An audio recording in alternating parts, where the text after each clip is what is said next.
Washington President Trump forcefully entered the national debate about sexual harassment on Tuesday, again dismissing his own accusers as fabricating their stories and ridiculing a prominent Democratic senator, a woman, as a lightweight. The president's attacks came in early morning Twitter posts after several of the accusers had come forward on Monday to renew their charges that Mr. Trump had sexually assaulted them before he was president. His Twitter attack also came after the senator, Kirsten Gillibrand of New York, had called for him to resign. By inserting himself directly into the discussion, the president ensured that calls for revived scrutiny over the women's allegations would gain new energy and prominence. Senate Democrats, including Ms. Gillibrand, forced the resignation last week of Senator Al Franken of Minnesota, clearing away any ambiguity over their push to hold the president accountable after the claims of his accusers. The president was pointed in his criticism of Ms. Gillibrand, saying she would do anything for campaign contributions, without providing details about what he meant. Mr.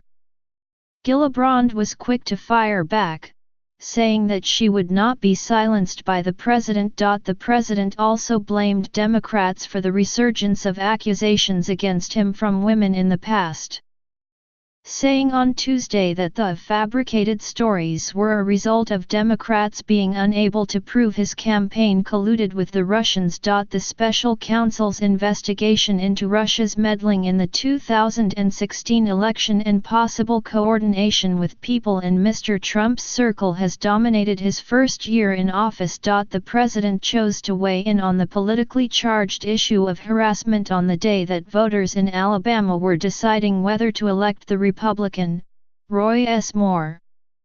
At least 6 women in the state have said Mr. Moore had inappropriate contact with them when they were teenagers. His opponent, Doug Jones, a Democrat, has repeatedly highlighted those women's accusations in the campaign, and the election is a test of whether Republican women, in particular, find those allegations credible. During the presidential campaign, several women accused Mr. Trump of sexual harassment or groping. On Monday, 3 women held a news conference in Manhattan to retell their experiences, saying they hoped that recent accusations against other powerful figures would prompt their stories to be taken more seriously. The recent spate of accusations against leading men in government and the media, including Harvey Weinstein, Bill O'Reilly, Representative John Conyers and Mr. Franken, has fueled a public discussion of sexual harassment. In his resignation speech, Mr. Franken said he found it ironic that he would leave office while the president had bragged on tape about sexually assaulting women. Mr.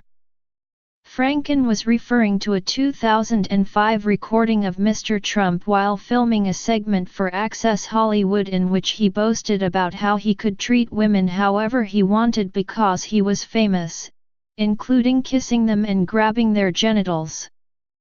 The recording emerged about a month before the 2016 election. Ms. Gillibrand was the first Democratic senator to publicly say that Mr. Franken should resign, and she has been a leading voice on Capitol Hill against sexual harassment of women.